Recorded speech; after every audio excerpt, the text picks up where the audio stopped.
اور اس کے پڑھنے کا پھر کیا فائدہ ہے اور اس کے نہ پڑھنے کا نقصان کیا ہے؟ اللہ تعالیٰ نے ہمیں اپنی عبادت کے لیے پیدا کیا. اللہ تعالیٰ فرماتے ہیں وَمَا خَلَقْتُ الْجِنَّ وَالْإِنسَ إِلَّا لِيَعْبُدُونَ کہ میں نے جن و انس کو اپنی عبادت کے لیے پیدا کیا. تو سب سے پہلی بات جسے ہمیں یاد رکھنا ہے وہ یہ کہ اللہ سبحانہ وتعالیٰ نے ہمیں اپنی عبادت کے لیے پیدا کیا. تو ہمیں کیا کرنا چاہیے؟ اللہ تعالیٰ کی عبادت کرنی چاہیے. اللہ سبحانہ وتعالیٰ کی عبادت ساری مخلوق کر رہی. قرآن مجید میں اللہ تعالیٰ فرماتے ہیں أَلَمْ تَرَ أَنَّ اللَّهَ يُسَبِّحُ لَهُ مَنْ فِي السَّمَاوَاتِ وَالْأَرْضِ وَالطَّيْرُ صَافَّاتٍ كُلٌّ قَدْ عَلِمَ صَلَاتَهُ وَتَسْبِيحَهُ وَاللَّهُ عَلِيمٌ بِمَا يَفْعَلُونَ. سورۃ النور آیت 41. کیا تم دیکھتے نہیں کہ آسمانوں اور زمین میں جو کچھ ہے، آسمانوں اور زمین میں جو کچھ ہے اور فضا میں پر پھیلائے ہوئے پرندے بھی، یہ سب اللہ کی تسبیح کر رہے ہیں. ہر چیز اللہ تعالیٰ کی تسبیح کر رہی ہے. ہر مخلوق کو اپنی نماز اور تسبیح کا طریقہ معلوم ہے. کل قد علم صلاتہ و تسبیحہ، اور جو کچھ وہ کرتے ہیں اللہ سب کو جانتا ہے. تو پھر ہمیں کیا کرنا چاہیے؟ کیا کرنا چاہیے؟ اپنی نماز اور تسبیح کا طریقہ معلوم کرنا چاہیے. نہ صرف یہ کہ سب مخلوق تسبیح کر رہی ہے بلکہ اللہ سبحانہ وتعالیٰ کے آگے سجدہ بھی کرتی اور ان کے سجدے کا طریقہ اللہ تعالیٰ کو معلوم ہے. سورۃ الرعد 15 میں اللہ تعالیٰ فرماتے ہیں وَلِلَّهِ يَسْجُدُ مَن فِي السَّمَاوَاتِ وَالْأَرْضِ طَوْعًا وَكَرْهًا وَظِلَالُهُم بِالْغُدُوِّ وَالْآصَالِ. آسمانوں اور زمین میں جتنی بھی چیزیں ہیں خوشی اور ناخوشی سے اللہ کو سجدہ کر رہی ہیں، لیکن کر سب رہے ہیں. چیزوں کے سائے بھی صبح و شام سجدہ ریز ہوتے ہیں. جب سورج نکلتا ہے تو کسی بھی چیز کا سایہ، خواہ کوئی درخت ہو یا مکان ہو، اس کا سایہ کس طرف کو جاتا ہے؟ مغرب کی طرف. اور جب سورج غروب ہوتا ہے تو سایہ کس طرف چلا جاتا ہے؟ مشرق کی طرف. اللہ تعالیٰ نے ہمارا جسم ایسے بنایا ہے کہ ہم کھڑے بھی ہو سکتے ہیں، ہم جھک بھی سکتے ہیں اور ہم نیچے زمین پہ سجدہ بھی کر سکتے ہیں. لیکن بہت سی مخلوقات کو ایسا جسم نہیں ملا.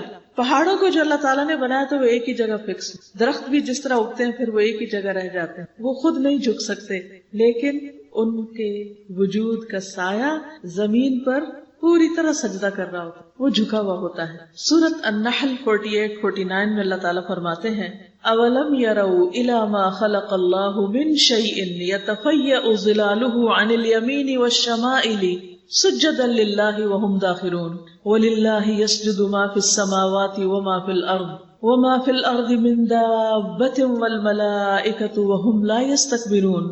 کیا ان لوگوں نے اللہ کی پیدا کی ہوئی چیزوں میں سے کسی چیز کو بھی نہیں دیکھا کہ اس کا سایہ کس طرح دائیں سے بائیں اور بائیں سے دائیں اللہ کے سامنے سجدہ کرتے ہوئے ڈھلتا رہتا ہے؟ اور کتنا لمبا سجدہ کرتے ہیں، سارا دن ہی تقریباً. لیکن جو ہی سورج نکلتا ہے تو ان کا سایہ ڈھل جاتا ہے، پھر آہستہ آہستہ آہستہ کم ہوتا ہے اور پھر ختم نہیں ہوتا، آخر میں بھی تھوڑا سا رہتا ہے اور پھر بڑھنا شروع ہو جاتا ہے، دوبارہ کام شروع کر دیتے ہیں. تو گویا سارا دن وہ اپنے اس حال میں رہتے ہیں اور سجدہ کرتے رہتے ہیں. اور یہ سب چیزیں انتہائی عجز کا اظہار کر رہی ہیں، یعنی اللہ کے آگے جھکی ہوئی ہیں. آسمانوں اور زمین میں جتنی جاندار مخلوق ہے اور فرشتے بھی سبھی اللہ کو سجدہ کرتے ہیں اور وہ تکبر نہیں کرتے. تب آپ دیکھیے کہ زمین کی مخلوق ہو یا آسمان کی ہو، موجودات ہوں، نباتات ہوں، حیوانات ہوں، سب کے سب اللہ تعالیٰ کے آگے جھکے ہوئے ہیں. حتیٰ کہ فرشتے جن کو ہم دیکھ نہیں سکتے ان کے بارے میں اللہ تعالیٰ نے گواہی دی کہ وہ بھی سجدہ کرتے ہیں، وہ بھی جھکتے ہیں. تو اگر ساری کائنات اللہ تعالیٰ کے آگے عاجزی کر رہی ہے، جھکی ہوئی ہے، تو پھر مجھے اور آپ کو کیا کرنا چاہیے؟ کیا کرنا چاہیے؟ اللہ کے آگے جھک جانا چاہیے. جب اللہ تعالیٰ کی پکار آئے حی علی الصلاۃ، آ جاؤ نماز کی طرف، آؤ نماز کی طرف، تو ہمارا جواب کیا ہونا چاہیے؟ لا حول ولا قوت الا باللہ. گویا یہ بول کر ہم اللہ تعالیٰ سے توفیق مانگتے ہیں کہ اللہ ہمیں توفیق دے کہ ہم تیرے آگے دوڑتے ہوئے آئیں اور تیرے آگے جھک جائیں. جس حال میں تو سب سے زیادہ ہمیں پسند کرتا ہے، یعنی سجدے کی حالت میں، ہمیں اس تک پہنچنے کی تو توفیق دینے والا ہے. تو اس لیے کبھی بھی آذان سن کر نماز نہ چھوڑیں، جھک جائیں، عاجزی اختیار کریں، ورنہ کیا ہوگا؟ ساری کائنات تو ایک طرف اور سجدہ نہ کرنے والے دوسری طرف.